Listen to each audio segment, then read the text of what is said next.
नमस्कार दोस्तों, मैं सत्य सुमन आपके अपने YouTube चैनल विधिक ज्ञान में आपका स्वागत करता हूं। दोस्तों, हम पिछली वीडियो के माध्यम से पढ़ चुके हैं राष्ट्रपति और राज्यपाल के कार्य और शक्तियों के बारे में, और भारतीय न्याय संहिता की धारा 31, 32 और 33 के बारे में भी हम पढ़ चुके हैं।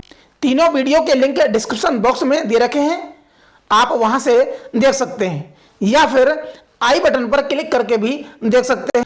आज की वीडियो के माध्यम से पढ़ेंगे हम कि माननीय सुप्रीम कोर्ट ने डकैती के मामले की सुनवाई करते वक्त कहा कि डकैती का आरोप साबित करने के लिए पहले लूट साबित होनी चाहिए। क्या था वो मामला और सुप्रीम कोर्ट ने इस मामले में क्या फैसला दिया?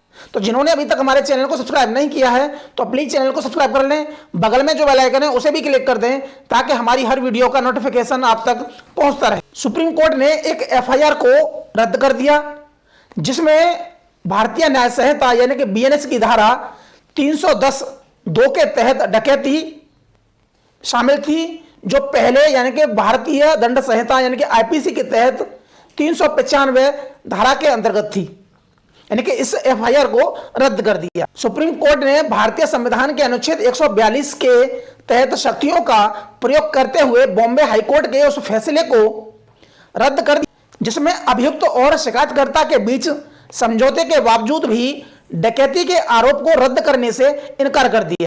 जस्टिस विक्रमनाथ और जस्टिस संदीप मेहता की पीठ ने माना कि चोरी, लूट और डकैती के लिए आवश्यक मूलभूत तत्व इस मामले में उपस्थित था। कोर्ट ने पाया कि बाद में पूरी तरह बहाली और सौहार्दपूर्ण समझौते ने इस आरोप को और भी कमजोर कर दिया है। सुप्रीम कोर्ट में यह अपील प्रशांत प्रकाश, रत्ना पारखी व अन्य बनाम महाराष्ट्र राज्य और हाईकोर्ट के 31 जनवरी 2025 के आदेश के खिलाफ दायर की गई थी। क्या था वह पूरा मामला, यानी कि इसकी पृष्ठभूमि क्या है?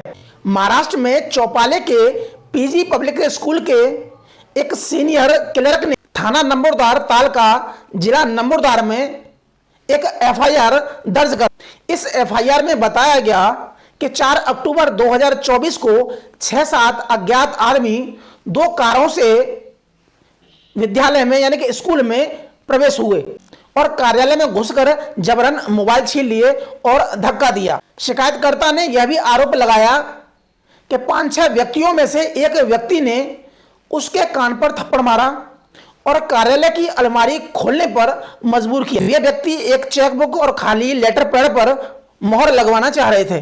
शिक्षकों को वेतन देने के लिए रखे 1.5 लाख रुपए और अन्य कैश 20,000 रुपए को उन्होंने ले लिया और साथ ही एक एचपी का कंप्यूटर था वो भी उन्होंने छीन लिया। साथ ही कार्यालय की सभी मोहरें और 5-6 बीएएमएस की फाइलें भी ले गई। एफआईआर में यह भी कहा कि आरोपियों ने इस बारे में प्रिंसिपल को बताने पर जान से मारने की धमकी और छात्रों को अपहरण करने की धमकी दी गई और इंजीनियरिंग और बीएएमएस फाइलों के बारे में पूछा। कुछ समय बाद दोनों पक्षों में समझौता हो जाता है। अभियुक्त गणों ने शिकायतकर्ता के साथ समझौते के आधार पर एफआईआर रद्द करने के लिए बॉम्बे हाईकोर्ट की औरंगाबाद बेंच के समक्ष भारतीय नागरिक सुरक्षा संहिता यानी कि बीएनएसएस की धारा 528, जो पहले सीआरपीसी की धारा 482 थी, उसके तहत याचिका दायर की। इस पर हाईकोर्ट ने याचिका को आंशिक रूप से स्वीकार करते हुए बीएनएस की धारा 115(2) यानी गंभीर चोट, 351(2) यानी कि आपराधिक धमकी और 351(3) यानी कि जानबूझकर अपमान करने के अपराधों को यह मानते हुए रद्द कर दिया कि वे शिकायतकर्ता के व्यक्तिगत, लेकिन बीएनएस की धारा 310(2) यानी कि डकैती के तहत कार्रवाई को रद्द करने से इनकार कर दिया और तर्क दिया कि डकैती शिकायतकर्ता के लिए व्यक्तिगत अपराध नहीं थे। यह कृत्य स्कूल परिसर में हुआ और स्कूल की संपत्ति से संबंधित एक कृत्य था, इसलिए डकैती के तहत कार्रवाई को रद्द करने से मना कर दिया। बॉम्बे हाईकोर्ट की औरंगाबाद पीठ ने बॉम्बे हाईकोर्ट के आदेश के विरुद्ध याचिका पहुंच जाते हैं सुप्रीम कोर्ट और वहां पर याचिका दाखिल करते हैं। अब जानेंगे कि सुप्रीम कोर्ट ने इस मामले में क्या निष्कर्ष निकाला, क्या इसके विश्लेषण थे। सबसे पहले सुप्रीम कोर्ट ने नोट किया कि शिकायतकर्ता ने कोर्ट के समक्ष एक हलफनामा दायर किया, जिसमें बताया गया कि समाज के कुछ संभ्रांत व्यक्तियों द्वारा दोनों पक्षों में समझौता करा दिया गया है। जो संपत्ति थी उसको वापस भी कर दिया गया है। उनको कोई चोट नहीं पहुंची, इसलिए वह इस आवेदन को जारी रखने के इच्छुक नहीं है और इसे वापस लेना चाहते हैं।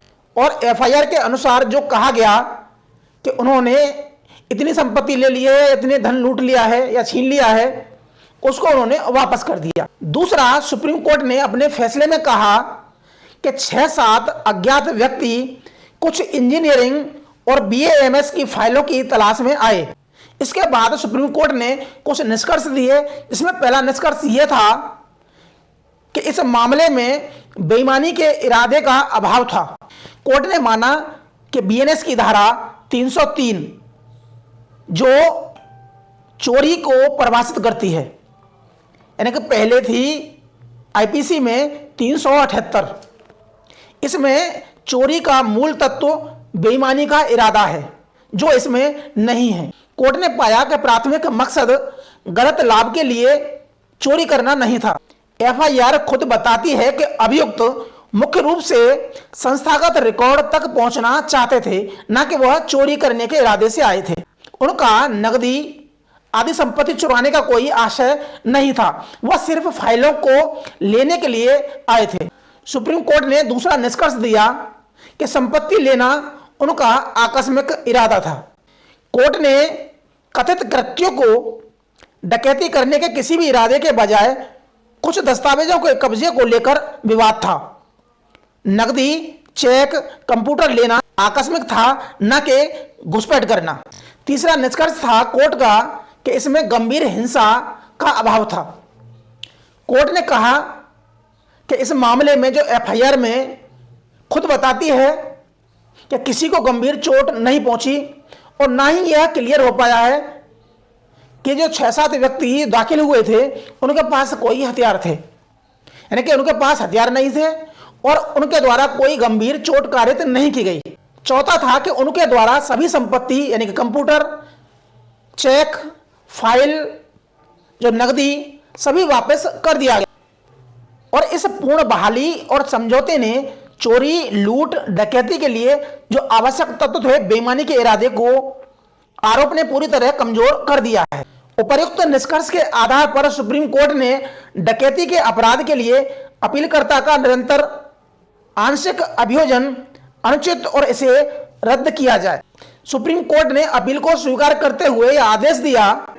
इस प्रकार भारतीय संविधान के अनुच्छेद 142 की शक्तियों का प्रयोग करते हुए सुप्रीम कोर्ट ने एफआईआर और उसके अनुसरण में की गई सभी कार्रवाइयों को रद्द कर दिया।